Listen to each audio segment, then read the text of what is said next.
आज की जो मुलाकात इन बिटवीन हमारे आदरणीय नेता और जो हमारे उम्मीदवार हैं, ये कार्यकर्ता है, ये बहुत फ्रूटफुल होने वाली है। देखिए 2020 में भी जो महिला कैंडिडेट दी गई थी, सभी पॉलिटिकल पार्टियों में सबसे ज्यादा जनता दल यूनाइटेड ने दिया था। मैं भी चुनाव लड़ी थी 2020 में। बिहार में माननीय मुख्यमंत्री नीतीश कुमार जी ने महिला सशक्तिकरण की दिशा में जिस तरह से काम किया है, चाहे वो सामाजिक हो, आर्थिक हो, शैक्षणिक हो, चीफ मिनिस्टर बने, उनका क्या था वो सबको पता है। जब मौका मिला तो बहनों को मौका मिला, राज्यसभा रहते हुए लोकसभा, सिंगापुर से सीधे प्रवासी बनकर करके आती हैं, वो तो धन्य है वहाँ की जनता। हम लोग नमन करते हैं कि उनको वापस बैरंग सिंगापुर लौटा दिया गया। नकलची सरकार कह रहे, कहाँ थे आप?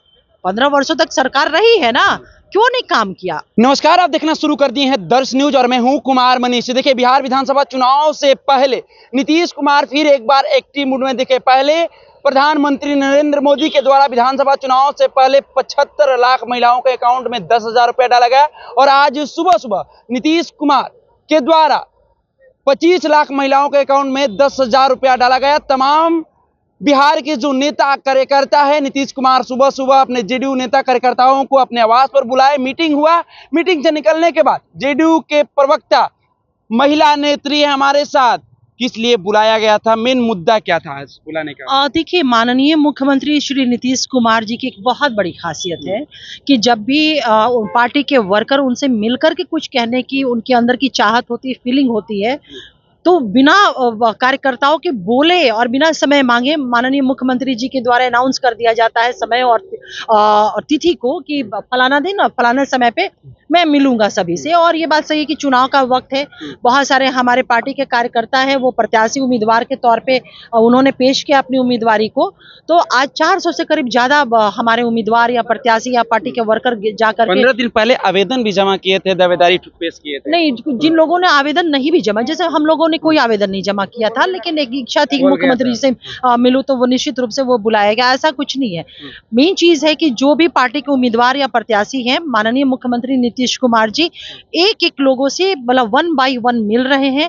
उस विधानसभा की जो बातें हैं, जो प्रत्याशी हमारे विमर्श कर रहे हैं, संज्ञान में हमारे आदरणीय नेता को दे रहे हैं, उसे वो बहुत गंभीरता पूर्वक समझ रहे हैं। और मुझे लगता है कि आज की जो मुलाकात इन बिटवीन हमारे आदरणीय नेता और जो हमारे उम्मीदवार हैं, ये कार्यकर्ता है, ये बहुत फ्रूटफुल होने वाली है।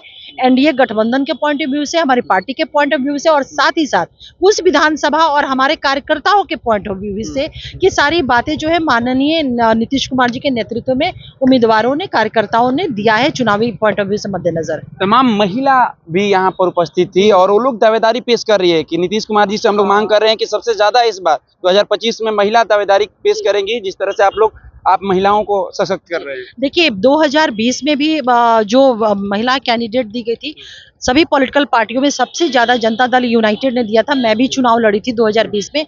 22 महिलाओं को टिकट सिंबल दिया था हमारी पार्टी ने।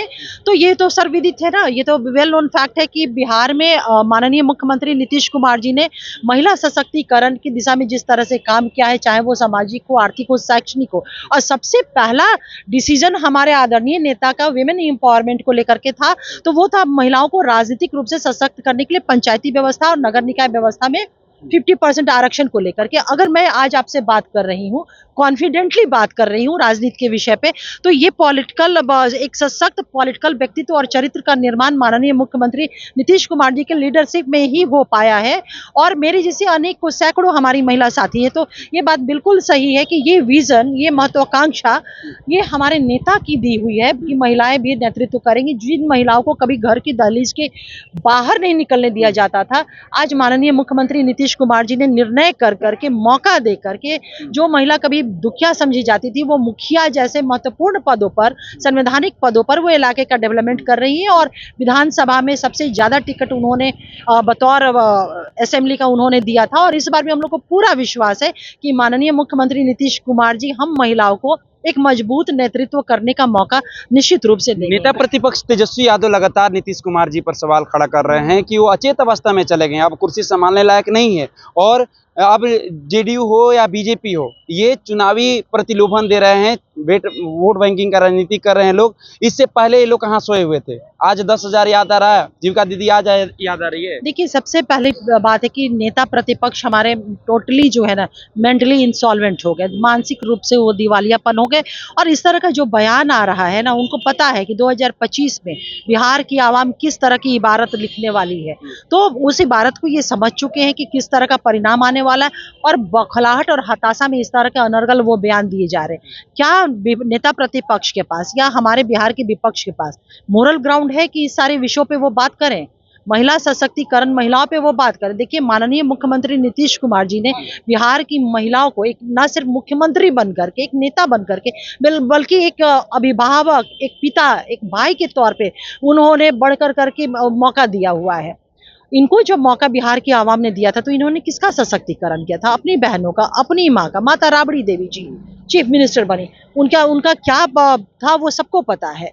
जब मौका मिला तो बहनों को मौका मिला। राज्यसभा रहते हुए लोकसभा सिंगापुर से सीधे प्रवासी बनकर करके आती हैं, वो तो धन्य है वहाँ की जनता। हम लोग नमन करते हैं कि उनको वापस बैरंग सिंगापुर लौटा दिया गया। तो जिस परिवार और जिस नेता प्रतिपक्ष के एजेंडा में ही है कि बिहार की जब मौका देती है, जनता मौका देती है, तो सिर्फ अपना डेवलपमेंट करने लगते हैं। तो मुझे नहीं लगता है कि ऐसे नेता को या ऐसे विपक्ष को या ऐसी पार्टी के पास कोई मोरल ग्राउंड है कि इस पे सवाल उठाए। क्योंकि माननीय मुख्यमंत्री नीतीश कुमार जी ने जो काम किया है, जो विकास किया, वो कहने की जरूरत नहीं है, वो आप लोगों को भी दिख रहा होगा। ये बिहार साक्षी, बिहार का एक एक बच्चा साक्षी इस बात का। कभी हम 5-6 बजे के बाद घर से बाहर नहीं निकल सकते थे जनाब। आज रात के 2 बजे 1 बजे भी हम आराम से जाते, किसी चीज का खौफ नहीं होता है। आज हमारी बेटियां पढ़ रही हैं, लिख रही हैं, 35% का रिजर्वेशन मिला है। वो जिस बेटी को हम घर के बाहर नहीं निकलने देते थे, एक अबोध बच्चे को जिम्मा लगाते थे कि दीदी बहरी जाती है, तनी संगे चल जा, आज वही बेटी माननीय मुख्यमंत्री नीतीश कुमार जी की विजन और मौका देने के कारण वर्दी पहन करके, अत्याधुनिक हथियार लेकर के हमारी आपकी सबकी रक्षा सुरक्षा कर रही है। सोचिए, समाज में एक बिना कोई क्रांति के, बिना कोई हंगामा के सामाजिक क्रांति आ गई, मौन क्रांति आ गई, समाज हमारा बदल चुका है। यादव तो नकलची सरकार भी कह रहे हैं कि नकलची सरकार है। मैं तो कहती हूँ हताशा। नहीं, देखिए, ऐसे बयानों का, ऐसे इमेच्योर इररिलेवेंट बयानों को पे क्या टिप्पणी की जाए, ये बताइए ना। नकलची सरकार कह रहे हैं, कहाँ थे आप? 15 वर्षों तक सरकार रही है ना, क्यों नहीं काम किया? तब ना कहेंगे कि आपका कोई थॉट्स रहा होगा, तो कहाँ आपने इम्प्लीमेंट किया? हर चीज का क्रेडिट लेना, झूठा श्रेय लेना, क्या बिहार की आवाम इस बात को नहीं समझ रही है? समझ रही है, तभी ना लोकसभा में मुंह की खानी पड़ी। बिहार की आवाम इस बात को समझ रही है कि all credit goes to honourable chief minister and NDA government. तभी ना बाई इलेक्शन हुआ, इनका सुपड़ा साफ हुआ चारों विधानसभा में। तो देखिए, डेमोक्रेसी है, डेमोक्रेसी में बहुत कुछ बोलने का मतलब नहीं होता है। यहाँ हर चीज है ना वोट की चोट से तय की जाती है। इस बार बड़े भाई छोटे भाई नहीं, ऐसा नहीं, ऐसा बिल्कुल कुछ नहीं। इन बिटवीन हमारे एनडीए के जितने भी घटक दल हैं, जो भी हमारे शीर्ष नेतृत्व हैं या पार्टियां हैं, कोई बड़े छोटे का ऐसा कुछ भी नहीं है। जुड़वा भाई बता रहे हैं, समाज भूषण कह रहे हैं कि हम लोग जुड़वा भाई है, बड़े छोटे की बात नहीं है। सब हम लोग जो है ना, सब हम लोग मिल करके इंटैक्ट हैं। और बिहार में एक एनडीए की मजबूत सशक्त सरकार माननीय मुख्यमंत्री नीतीश कुमार जी के लीडरशिप में 225 से भी ज्यादा जनता का आशीर्वाद जो हमारे नेता ने काम किया है, हमारी सरकार ने काम किया, ओवरऑल डेवलपमेंट की हुआ है। चाहे हम आधारभूत संरचना की बात करें या मानव विकास की हम बात करें, तमाम सेक्टर में जो काम हुए हैं वो हमारा मजबूत आधार है। और उसी मजबूत आधार पे हम लोग को पूरा विश्वास है कि बिहार की जनता, बिहार की आवाम, हमारी महिलाएं माननीय मुख्यमंत्री जी को अपना बहुत मजबूत विश्वास, बहुत मजबूत मत, जो 225 के भी आंकड़ों को पार करेगा, हमें पूरा विश्वास है। एनडीए में सब ऑल इज वेल है, कैसे कर सकते हैं? एवरीथिंग सीट शेयरिंग को लेकर सब कुछ अलग टांग खींचने को तैयार है। मांझी जी अलग कह दिए कि 40 सीट नहीं मिलेगा तो हम 100 सीट पे अकेले ताल ठोकेंगे। नहीं, उपेंद्र कुशवाहा अलग दाव कर रहे हैं, कैसे? सुनिए, देखिए, हर पॉलिटिकल पार्टी चाहती है कि उसके वो जो है एक मजबूत उसकी स्थिति हो, इसमें कहीं दो राय नहीं है। हम लोग जो भी पार्टियां वो चाहती हैं कि वो बड़ी पार्टी बने, मजबूत सशक्त बने।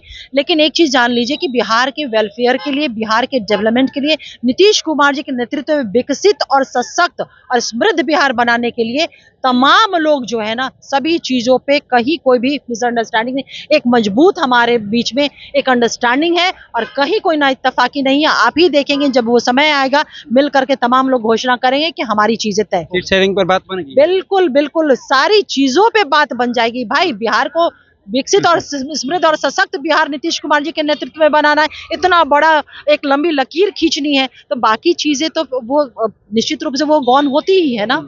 चलिए, तो नीतीश कुमार जी कह रहे हैं कि सशक्त नारी बनाएंगे और महिला चाह रही है कि इस बार ज्यादा से ज्यादा टिकट जेडीयू में महिलाओं को मिले, तो जेंट्स लोग कहाँ जाएंगे? ऐसी बात नहीं है। मान लीजिए कि मुख्यमंत्री श्री नीतीश कुमार जी जो कहते हैं वो करते हैं। तो मान लीजिए ज्यादा महिलाओं को देंगे तो जेंट्स लोग क्या करेंगे? देखिए, जब तक दोनों समाज का दोनों पहिया मजबूत नहीं रहेगा, वो तभी सशक्त समाज नहीं बन सकता है। इसलिए डॉक्टर लोहिया की ये सोच है, कर्पूरी ठाकुर की सोच है। इसलिए दोनों समाज, दोनों पहिया को सशक्त रहना है, तभी सशक्त समाज हो सकता है। आप कहाँ से आए हैं? हम शाहपुर से आए हैं, 198 नंबर विधानसभा। तो शाहपुर तो बीजेपी के खाते में है जी। हम लोग अपना मुख्यमंत्री जी से आग्रह और विनती किए हैं कि हम लोग वहाँ जदयू लड़े, और जदयू की वहाँ अच्छी संगठन है, बूथ स्तर तक है।